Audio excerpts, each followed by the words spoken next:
Honorables députés et sénateurs, Excellences, Monsieur le Vice-Premier ministre en charge de l'Intérieur, Messieurs les secrétaires généraux, Messieurs les ambassadeurs et représentants de missions diplomatiques accrédités en République démocratique du Congo, merci de répondre présent à cette 4e conférence nationale pour le repositionnement de la planification familiale. Sans plus tarder, je voudrais inviter le professeur Matata Ponyo pour son exposé.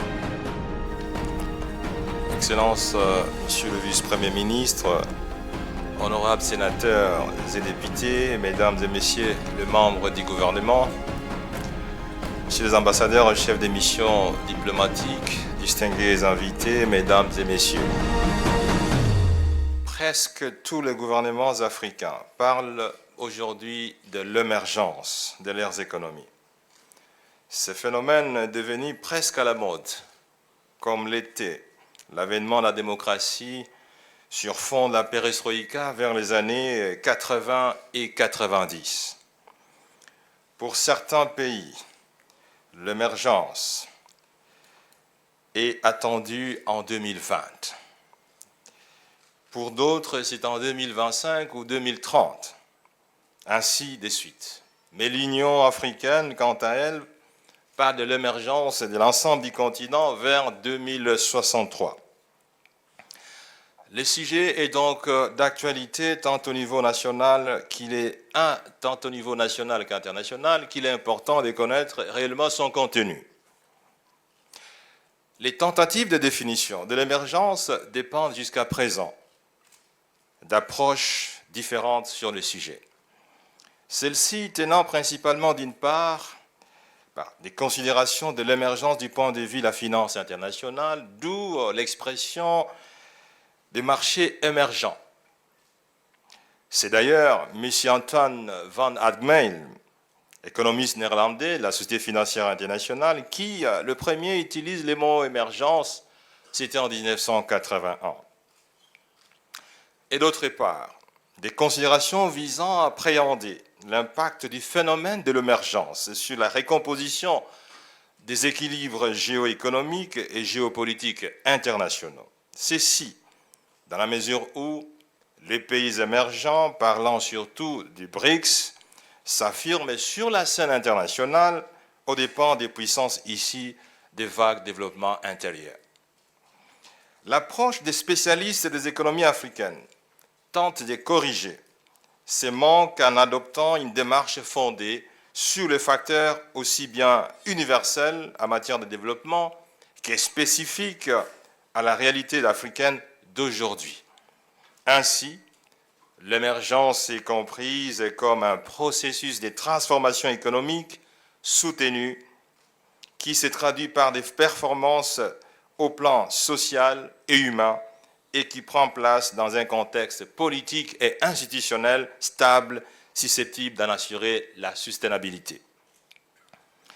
D'autres professionnels appréhendent l'émergence comme un processus accéléré d'accumulation des capitaux physiques et financiers, des renforcements de capital humain et institutionnel, d'amélioration des termes de l'échange et des conditions de vie des populations des pays à revenus intermédiaires et inférieurs. L'émergence est un élan, l'élan d'une nation, d'une société, d'une économie, vers un avenir meilleur qu'elle s'est fixé elle-même et qu'elle compte se forger par ses propres moyens. Il en découle donc de ces définitions que l'émergence est un processus transformationnel de l'ensemble du système politique, économique et social qui vise un saut qualitatif remarquable des conditions de vie de l'ensemble des populations. Ce qui permet donc à un pays de passer selon les classements de la Banque mondiale d'un pays à revenu faible, dont le PIB per capita serait inférieur ou égal à 1025 USD, à un pays à revenu intermédiaire dont la tranche inférieure serait entre 1026 jusqu'à 4055 USD, à un pays à revenu intermédiaire, la tranche supérieure dont le PIB per capita pourrait partir des 4 056 $ américains à 12 415 USD. Et enfin, pour un pays à revenus élevés, dont le PIB per capita sera au-dessus des 12 476 USD.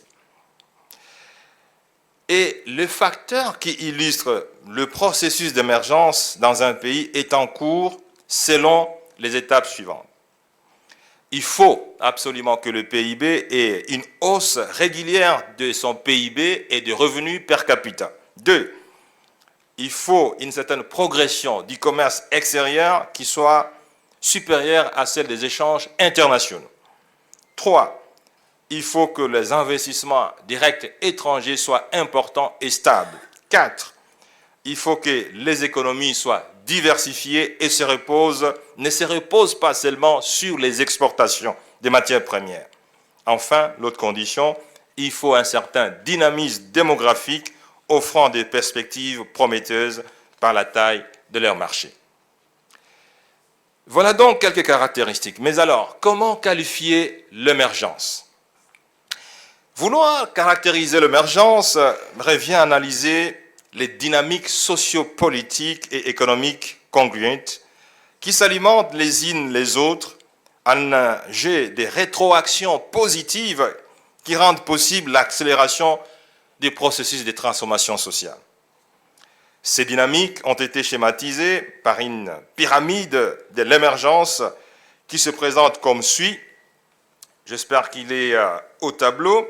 En effet, la pyramide de l'émergence place au centre du processus de développement les filières économiques moteurs de croissance. Une filière peut être qualifiée de moteur de croissance dans la mesure où elle représente une part significative ou en forte croissance des exportations du pays hors vente des matières premières non transformées, et elle gagne aussi des parts de marché et elle remonte la chaîne de valeur au niveau international en ayant atteint un certain niveau de compétitivité. Bien plus, elle doit être portée sur un ou plusieurs champions qui tirent vers le haut la productivité de la filière et créer dans la durée de la valeur ajoutée et des emplois. Le développement des secteurs d'exportation à forte valeur ajoutée et compétitif est un passage obligé de la transformation structurelle d'une économie. Ce sont ces moteurs de croissance, à l'instar des filières tourisme, textile et services financiers pour des pays comme l'île Maurice, et les services logistiques, l'industrie, l'automobile, aéronautique pour les pays comme le Maroc, qui permettent de sortir du modèle d'économie d'extraversion ou encore d'une économie domestique, peu dynamique, et à la compétitivité faible, limitée par les capacités d'absorption de la demande domestique. Ailleurs dans le monde, le scénario s'est également écrit de la sorte. Parlons des tigres et des dragons d'Asie, et à chacun construit leur modèle sur des positionnements de filières spécifiques à l'industrie technologique, comme c'était le cas pour le Japon, la Corée du Sud, la Chine, le Taïwan, la Corée du Nord, axée sur l'industrie agro-industrielle, la Malaisie aussi sur l'agro-industrie, le Singapour sur la logistique. Voilà quelques exemples. L'histoire économique mondiale est ainsi à grande partie une histoire de moteurs de croissance nationaux qui entrent dans la compétition mondiale. Le développement des moteurs de croissance est généralement facilité par 4 leviers d'action qui peuvent être qualifiés de fondements de l'émergence. Quels sont ces 4 leviers fondamentaux? 1. Le leadership, la gouvernance et la culture de l'émergence. 2. Un gouvernement efficace et efficient. 3. Un secteur privé dynamique dans un écosystème sophistiqué. Et enfin, des services support à la compétitivité globale de l'économie qui joue pleinement leur rôle. Située au-dessus de la pyramide, la dernière dimension est la croissance durable. Résultat des 5 dynamiques précédentes, les 4 fondements et les moteurs de croissance. En grande partie, la durabilité et l'inclusivité de la croissance dépendent du niveau de la valeur ajoutée et la diversité des filières qui produisent la richesse et les emplois. Elle dépend également de la qualité des institutions sociales et politiques et du contrat social entre les dirigeants et les différentes catégories et la population, qui se traduit par des mécanismes efficients de distribution du surplus des richesses et des services publics de qualité qui contribuent à réduire les inégalités sociales et améliorer le bien-être des populations. Chacune de ces dimensions a été appréhendée à travers des indicateurs de performance qui permettent de manière agrégée de qualifier la dynamique du développement. Afin de faciliter la lecture du positionnement des pays africains au regard de ces cadres d'analyse, une matrice de l'émergence a été élaborée dans le but de mieux caractériser les trajectoires des différents pays. Nous avons donc la matrice de l'émergence qui est devant vous. Et à l'abscisse, vous avez donc d'une part le fondement de l'émergence et vous avez sur l'axe des ordonnées les résultats. D'une manière résumée, deux principales trajectoires idéales s'offrent aux pays africains, et ceci en fonction de leur dotation initiale en capital naturel. La première trajectoire est qualifiée de trajectoire des termites, et la seconde trajectoire est qualifiée de la trajectoire des éléphants. Qu'est-ce que c'est la trajectoire des termites? Les termites sont des pays africains qui ne disposent pas de filières d'exportation des matières fossiles intensives en capital, comme le pétrole, comme les mines. Initialement, ces pays se situent au début de leur histoire souveraine, donc vers les années 1960, en bas à gauche de la matrice qui est devant vous, avec un faible PIB per capita et des filières économiques insuffisamment compétitives. Leur État est peu performant et le secteur privé peu structuré. Ces pays ne maîtrisent quasiment aucun des leviers fondamentaux de l'émergence. Progressivement, en s'appuyant sur un leadership éclairé, la bonne gouvernance, le renforcement du capital humain, ces pays apprennent à mieux maîtriser les fondements de l'émergence et réussissent à développer une, deux, puis trois et plusieurs filières moteurs de croissance. Ces filières permettent de créer dans la durée des emplois et des richesses qui améliorent le niveau de vie des habitants. Par leur sens de l'organisation, ces pays termites construisent progressivement une termitière qui les voit s'élever de leur position initiale vers la partie supérieure de la matrice, telle que sur les tableaux, la partie droite supérieure. Des pays comme le Rwanda, l'île Maurice, l'Éthiopie, le Sénégal suivent cette trajectoire avec plus ou moins de vélocité. Quelle est la trajectoire des éléphants? La deuxième trajectoire, celle donc des éléphants, concerne les pays qui disposent d'un revenu per capita élevé du fait de la situation initiale des rentes sur les matières premières, comme le pétrole, comme les mines. Ces pays rentiers se caractérisent généralement par un niveau de vie par habitant statistiquement élevé. Cette situation est d'autant plus forte que la population du pays est limitée, comme c'est le cas de la Guinée équatoriale, du Gabon et du Botswana. Toutefois, ces économies rentières s'inscrivent généralement dans un écosystème peu propice au développement d'une économie de production et au fondement de l'émergence, qui sont généralement peu maîtrisés.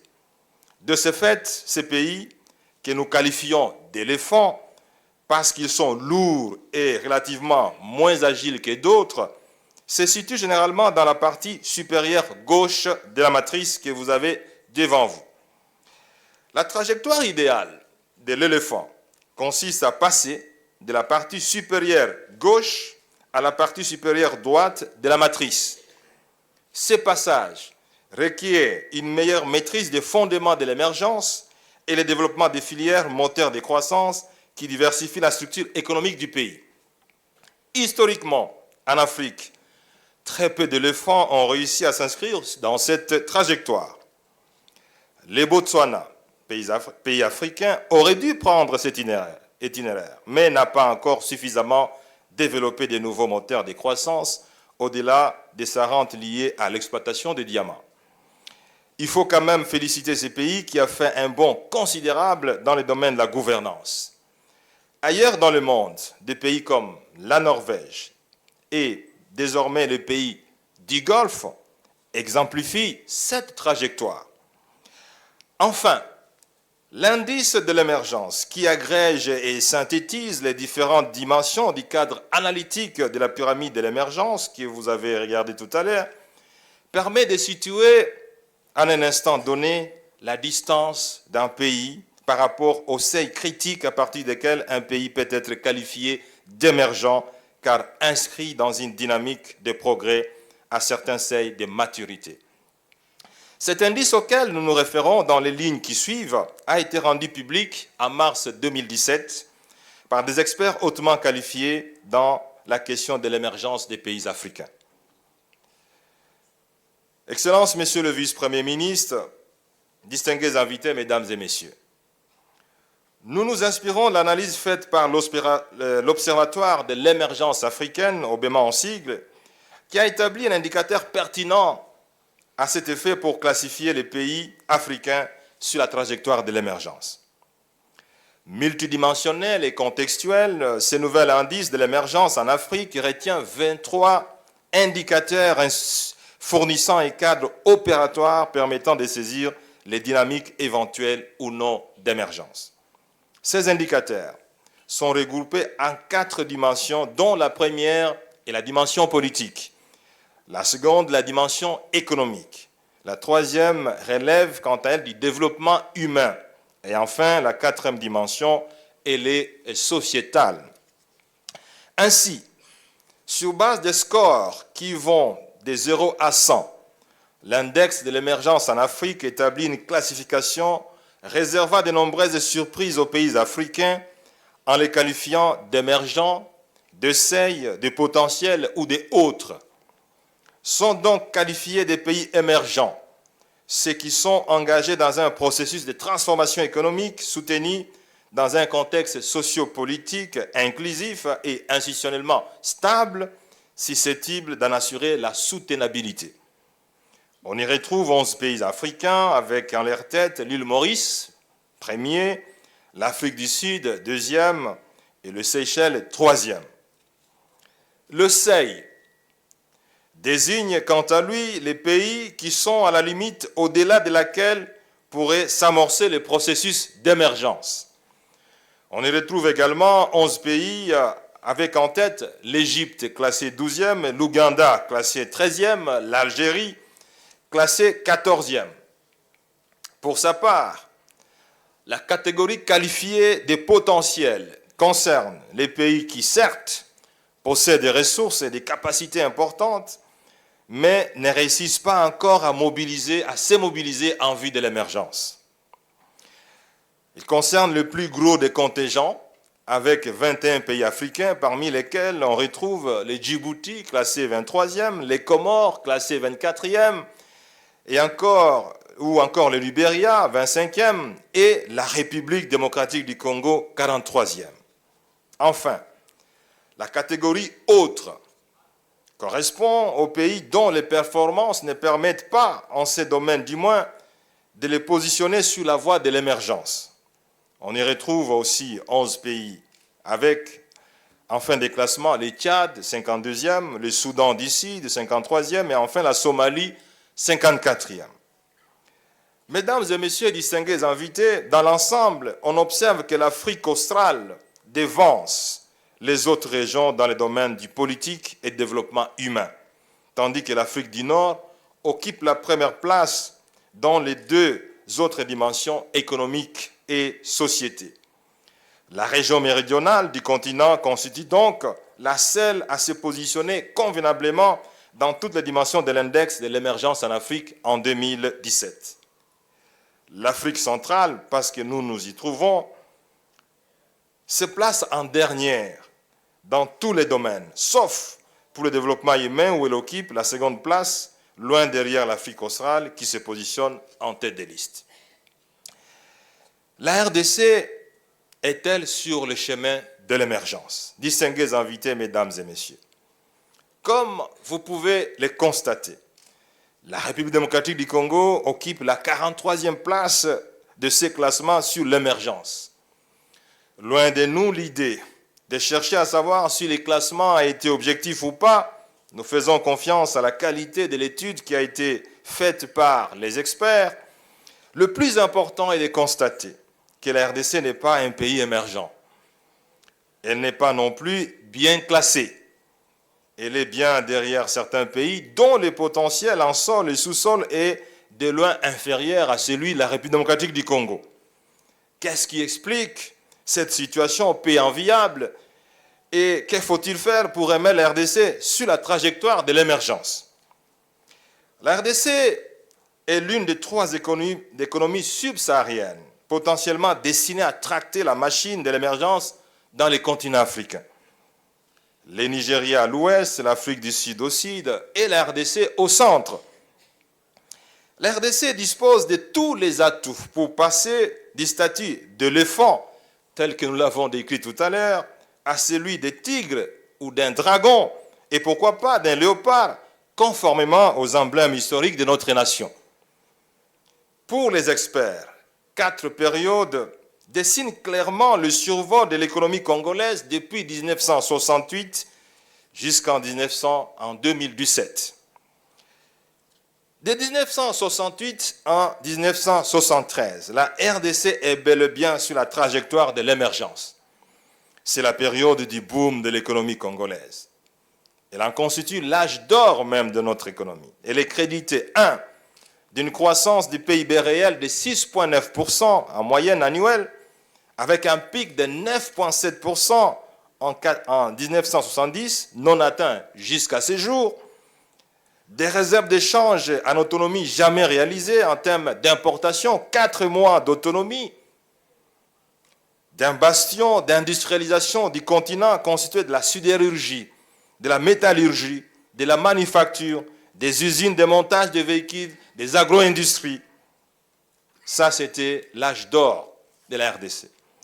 De 1974 en 2001, c'est le décrochage. L'économie congolaise est en chute libre. 2 pillages ont détruit totalement le tissu économique, celle de 91 et de 93. Vient alors la 3e période de 2002 à 2009. L'économie congolaise se relève alors et tente de rejoindre le chemin de l'émergence. Entre 2010 et 2015, la RDC retrouve effectivement le chemin de l'émergence. Et à partir de 2016, malheureusement, la RDC entre dans une zone de turbulence et quitte la trajectoire à partir de 2017. En effet, entre 2010 et 2016, la RDC, qui retrouve le chemin de l'émergence, est alors qualifiée par la Banque mondiale d'une économie parmi les plus dynamiques au monde, ou d'un des 10 pays les plus réformateurs au monde, avec un taux de croissance économique moyen annuel supérieur à 7%, ce qui n'a jamais été réalisé en termes de moyenne annuelle depuis 1960.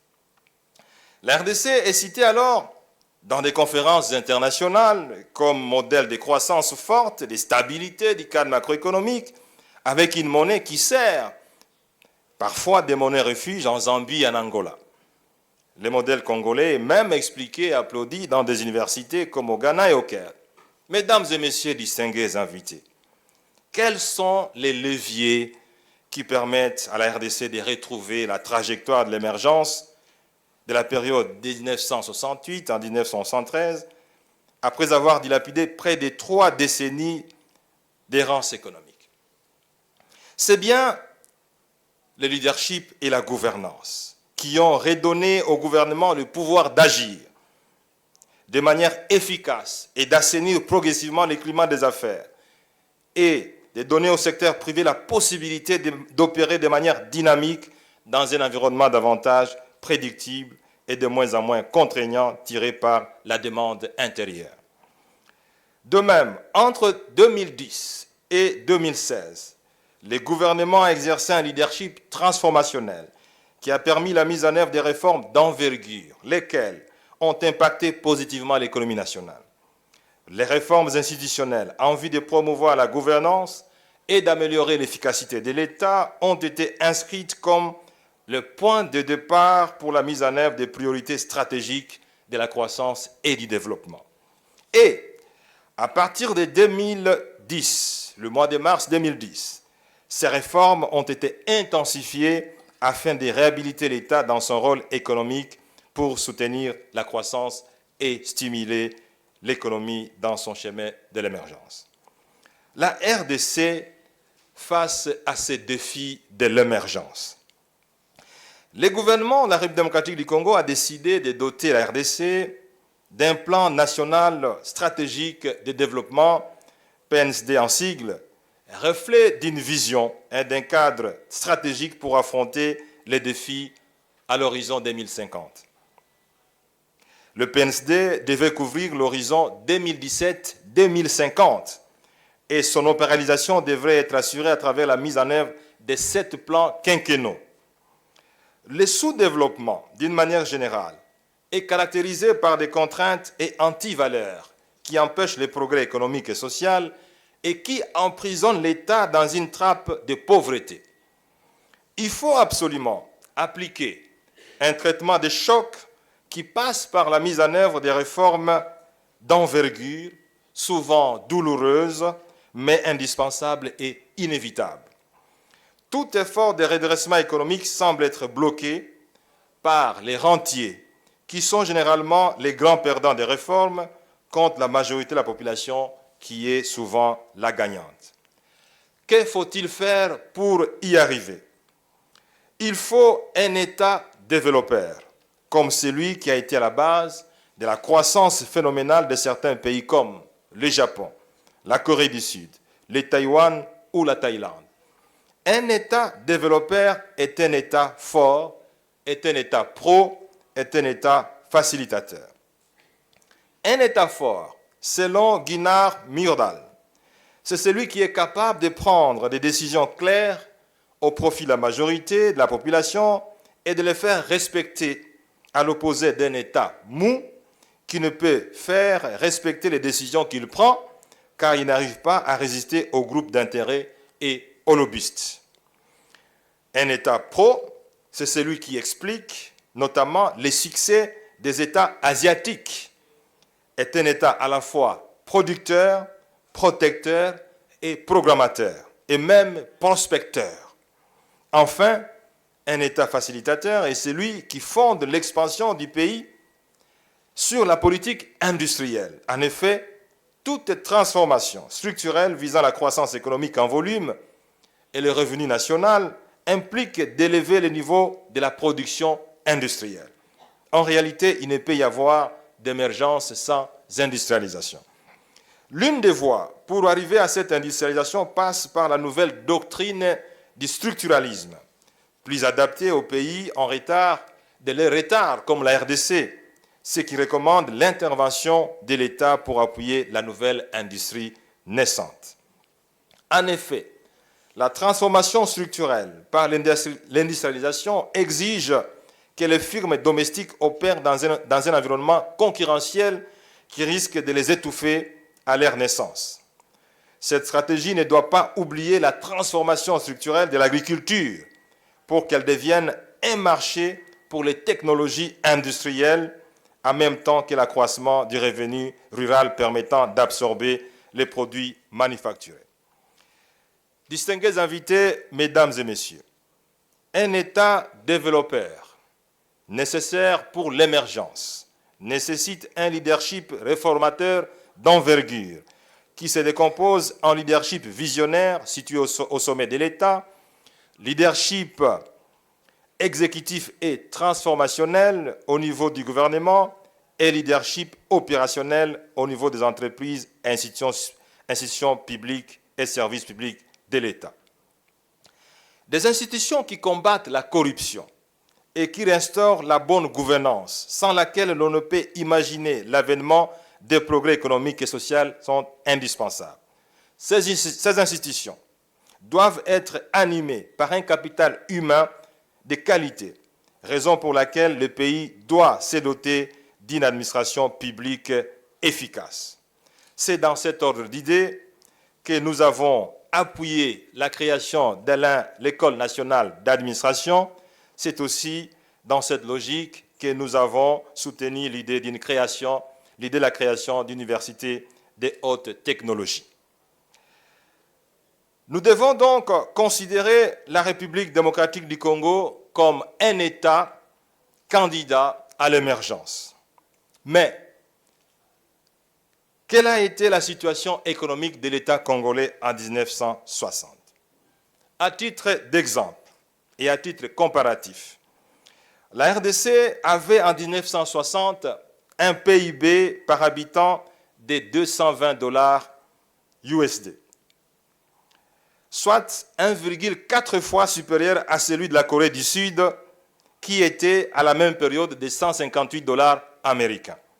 Donc, le PIB per capita de la RDC était supérieur à celui de la Corée du Sud, c'était en 1960.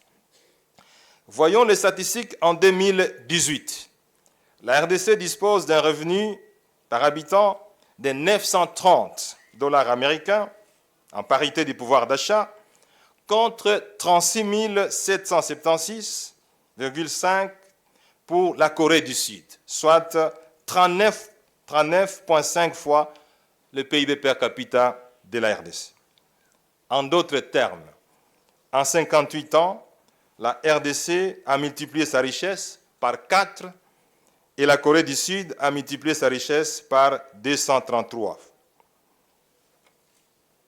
Comme on peut le constater, distingués invités, sur base de ces chiffres, le chemin de l'émergence n'est pas un boulevard, sinon tous les pays seraient développés ou émergents.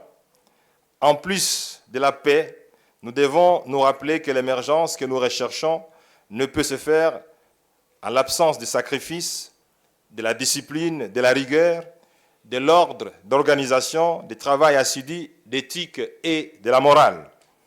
Tous ces éléments sont donc indispensables pour que l'émergence s'invite et que le développement s'obtienne.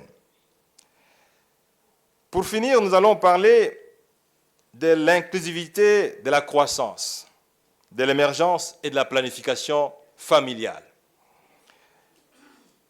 Excellences, Monsieur le Vice-Premier ministre, distingués invités, Mesdames et Messieurs, pour atteindre ces objectifs, les efforts doivent porter tant sur l'augmentation de la croissance, de la production, que sur la planification familiale. Nous sommes pertinemment conscients, en effet, qu'une croissance démographique non maîtrisée risquerait de constituer un facteur de blocage. Les projections démographiques indiquent que d'ici 2030, la population congolaise pourrait se doubler et qu'en 2050, la RDC pourrait compter 260 millions d'habitants. Par contre, des actions combinant l'éducation des jeunes, la prise en charge en matière de santé, la promotion de l'utilisation des services de planification familiale peuvent ralentir significativement cette tendance haussière.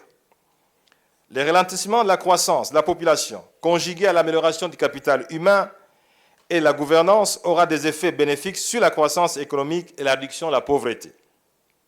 À cet effet, il faut des engagements fermes du gouvernement pour réduire la prévalence contraceptive et les bénéfices tirés de l'investissement de la planification familiale qui pourront servir à investir davantage dans le secteur clé de l'éducation, de la santé et de l'habitat. En effet, le gouvernement devra œuvrer pour une amélioration sensible et rapide des conditions de vie des populations congolaises, et ceci sous-entend que notre croissance doit revêtir un certain nombre de caractéristiques fondamentales, notamment être redistribuée équitablement et profiter au maximum aux couches les plus défavorisées de la population.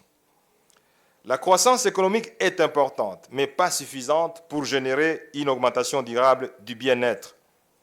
Et ceci suppose un partage équitable des dividendes de la croissance entre individus et groupes sociaux.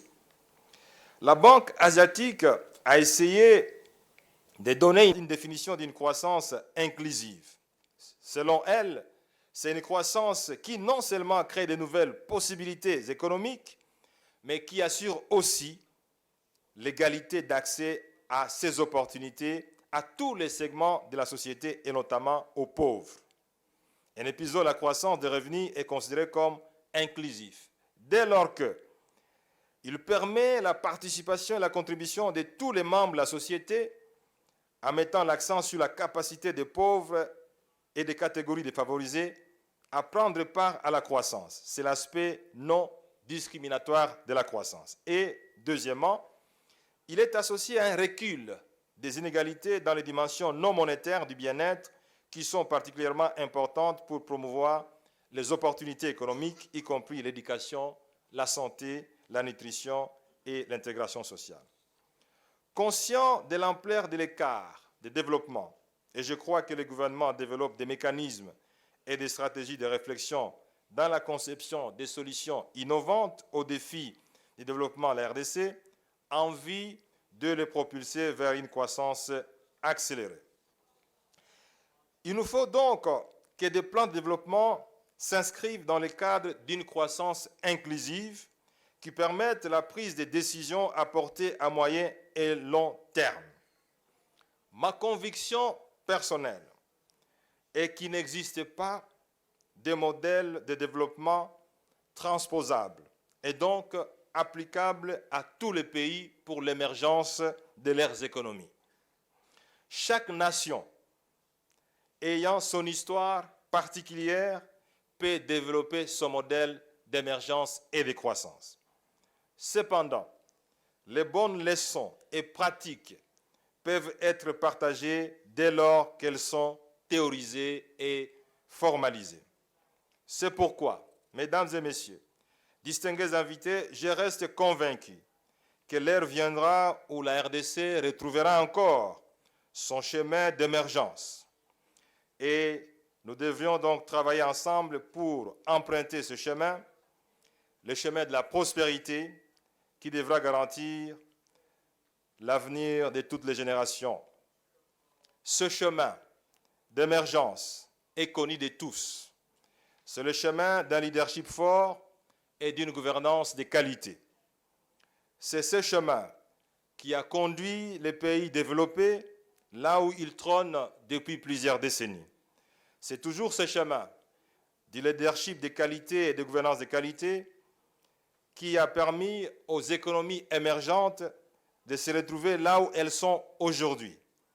Et c'est toujours ce même chemin qui fait que certains pays africains qui se singularisent aujourd'hui et qui sont l'objet des commentaires dans des conférences internationales, c'est toujours ce chemin qui a permis donc aux pays africains de revendiquer aujourd'hui la route de l'émergence. Oui, il faut que la République démocratique du Congo retrouve aussi ce chemin d'un leadership fort et d'une gouvernance de qualité, parce qu'en effet, il n'existe pas d'autre chemin que celui-là, le vrai chemin de l'émergence et le vrai chemin d'une croissance inclusive. Je vous remercie.